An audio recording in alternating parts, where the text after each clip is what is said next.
காஷ்மீரின் பகல்காம் பகுதிகளில் நடைபெற்ற கொடூரமான தாக்குதல்களுக்கு பிறகு இந்தியா எடுத்த முக்கியமான அரசியல் முடிவுகளில் ஒன்றாக சிந்து நதி நீர் ஒப்பந்தம் இருந்து விலகியது பார்க்கப்படுகின்றது. இந்த முடிவு நேரடியாக பாகிஸ்தான் நாட்டின் நீர் பாதுகாப்பை கடுமையாக பாதித்ததோடு அங்கு நீர் பஞ்சம் ஏற்படும் அபாயத்தையும் உருவாக்கியுள்ளது. கடந்த ஆண்டு மே மாதம் பகல்காம் பகுதிகளில் நடந்த தாக்குதல் இந்தியாவையே அதிர்ச்சியில் ஆழ்த்தியது. சுற்றுலா பயணிகளை குறிவைத்து நடத்தப்பட்ட இந்த தாக்குதல்களில் 26 அப்பாவி மக்கள் உயிரிழந்துள்ளனர். இந்த சம்பவத்திற்கு பாகிஸ்தான் ஆதரவு அமைப்புகள் காரணம் என இந்தியா குற்றம் சாட்டியது. இதனைத் தொடர்ந்து ஆபரேஷன் சிந்தூர் உள்ளிட்ட பல்வேறு கடுமையான நடவடிக்கைகளை இந்தியா மேற்கொண்டது. அதன் ஒரு பகுதியாக 1960ஆம் ஆண்டு உலக வங்கி மத்தியஸ்தில் உருவான சிந்து நதி நீர் ஒப்பந்தத்தில் இருந்து விலகியதாக இந்தியா அறிவித்தது. இந்த ஒப்பந்தத்தின் கீழ் சிந்து, ஜீலம், ஜெனா போன்ற மேற்கு நதிகளின் நீர் பயன்பாட்டை பாகிஸ்தானுக்கு வழங்கவும், ராவி, பியாஸ்,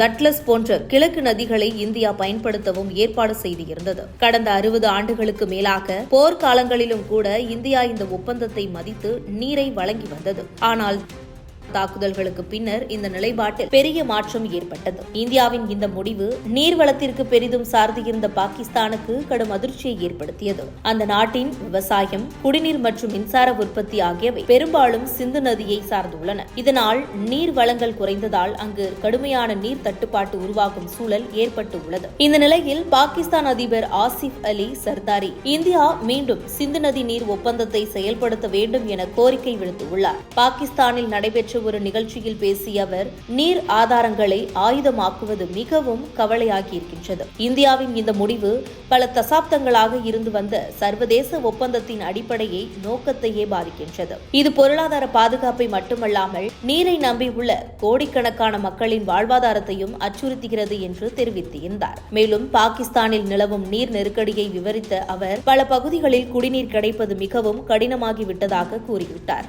சிறிதளவு தண்ணீரை பெறுவதற்கே மக்கள் பல மைல்கள் பயணம் செய்ய வேண்டிய நிலை உள்ளது. குறிப்பாக பெண்கள் மற்றும் சிறுமிகள் தினமும் பல மணி நேரம் தண்ணீர் சேமிப்பதற்காக செலவிடுகின்றனர். இதனால் அவர்களின் கல்வி மற்றும் வேலை வாய்ப்புகள் பாதிக்கப்படுகின்றனர் என்றும் அவர் கவலை தெரிவித்துள்ளார். அதனைத் தொடர்ந்து இந்த நீர் நெருக்கடியை சமாளிக்க அரசு பல்வேறு நடவடிக்கைகளை எடுத்து வருவதாகவும், மழைநீர் சேகரிப்பு போன்ற முறைகள் மூலம் நீர்மட்டத்தை உயர்த்தும் முயற்சிகளும் மேற்கொள்ளப்பட்டு உள்ளதாகவும் கூறியிருக்கின்றார். பாதுகாப்பான குடிநீர் மற்றும் சுகாதாரம் என்பது அடிப்படை மனித உரிமையாகும். மக்கள் மற்றும் சமூகங்கள் இணைந்து நீரை சேமிக்கும் பணிகளில் ஈடுபட வேண்டும் என்றும் அவர் வலியுறுத்தியுள்ளார். இந்த நிலையில் இந்தியா தனது நிலைப்பாட்டை தெளிவாக எடுத்துரைத்துள்ளது. பாகிஸ்தான் ஆதரவு அளிப்பதை நிறுத்தினாலே தவிர சிந்து நதி நீர் ஒப்பந்தத்தை மீண்டும் பரிசீலிக்க வாய்ப்பில்லை எனவும் இந்தியா தெரிவித்துள்ளது. தண்ணீரும் ரத்தமும் ஒரே நேரத்தில் பாய முடியாது என்ற வாக்கியமே இந்தியாவின் கடுமையான அரசியல் நிலைப்பாட்டை வெளிப்படுத்தியிருக்கின்றது. இந்த விவகாரம் இரு நாடுகளுக்கு இடையான நீண்டகால அரசியல் பதற்றத்தை மேலும் தீவிரமடைந்துள்ளது. ஒருபுறம் பாதுகாப்பு மற்றும் எதிர்ப்பு நடவடிக்கைகள், மறுபுறம் மனிதாபிமானம் மற்றும் அடிப்படை வளங்களின் தேவைகள் ஆகியவற்றிற்கு இடையில் உருவாகியுள்ள இந்த முரண்பாடு தெற்காசிய அரசியல் நிலைப்பாட்டை மேலும் சிக்கலாக்கியுள்ளது. இது குறித்து உங்கள் கருத்துக்களை கமெண்ட் பாக்ஸில் கமெண்ட் பண்ணுங்க.